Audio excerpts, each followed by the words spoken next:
তো হ্যালো বন্ধুরা, তো আমি এখানে এখন একটু আলুর পরোটা বানাবো। তো তাই দেখো এখানটায় একটু ময়দা মেখে নিয়েছি। তো ময়দাটা এখন একটু ঢেকে রাখবো কয়েক মিনিটের জন্য। আর এদিকটায় নিয়েছি আলু সেদ্ধ। তো আলু সেদ্ধটা আমি রাতের বেলায় করেছি। তো এখন আমি এটাকে ছুলে এখন একটু মশলা দিয়ে কষিয়ে নেব এই আলুটাকে। তারপরে এটাকে বেলে তারপরে আলুর সঙ্গে করে আলুর পরোটা বানাবো। তাহলে বন্ধুরা দেখতে থাকো যে আমি কি করে আলুর পরোটা বানাই। তাহলে চলো, এখন আমি আলুটাকে ছুলে নেব।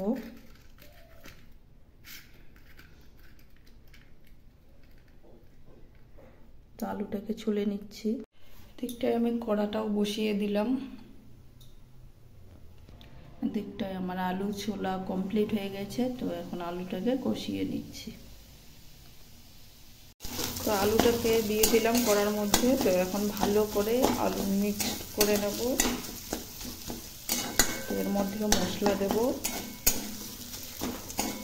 তো মশলা দিয়ে ভালো করে কষিয়ে শক্ত শক্ত করে নামিয়ে নেব।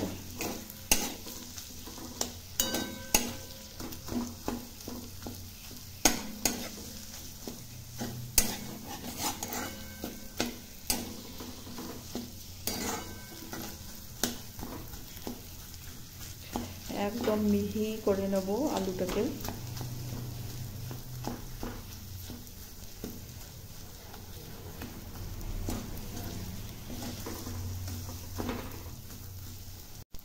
তো সব মশলা দিয়ে দিলাম, দিয়ে এখন আর একটু নেড়ে নেব।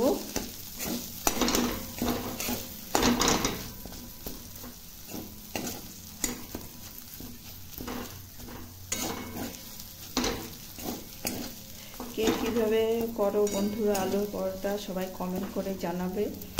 তো আমি এভাবেই করি।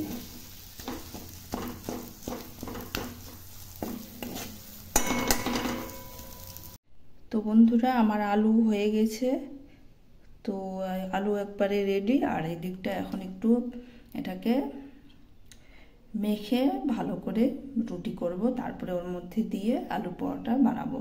তাহলে চলো দেখতে থাকো। আর কি বলবো, তো ময়দাটাকে আর একটু ভালো করে মেখে নিচ্ছি।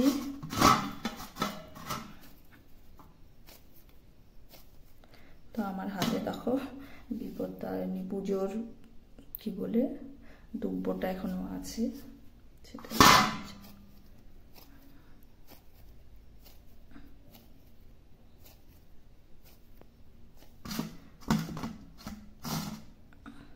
আমার লিচি কাটা হয়ে গেছে, দুটোই বানাবো পরোটা।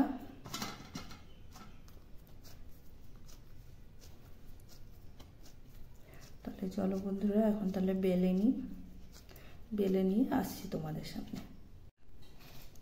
তো আমার রুটি বেলা হয়ে গেছে। তো এর মধ্যে এখন আমি দিচ্ছি আলুটাকে।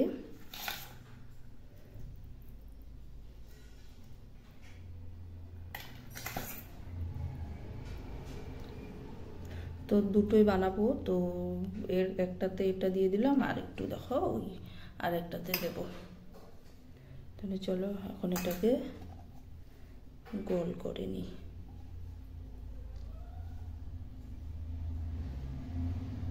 দেখো আলু দেওয়া হয়ে গেছে। তো এটাকে এখন একটু হাত দিয়ে করছি আর একটুখানি উপর দিকে ময়দা ছড়াচ্ছি। তাহলে কি বলতো ফাটার চান্স থাকবে না।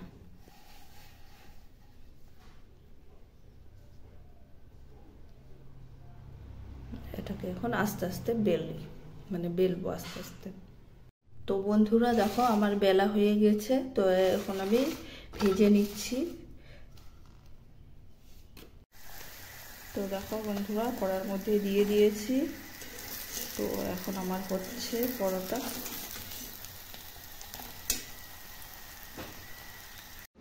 তো দেখো বন্ধুরা আমার গরম গরম আলুর পরোটা একেবারে রেডি। তো তোমাদের দেখাই। তো উপরেরটা গরম আছে, একদম কিন্তু নরম হয়েছে, এই যে একেবারে কিন্তু নরম তুলতুলে হয়েছে। তো ওইভাবেও বাড়িতে বানিয়ে খেতে পারো। যে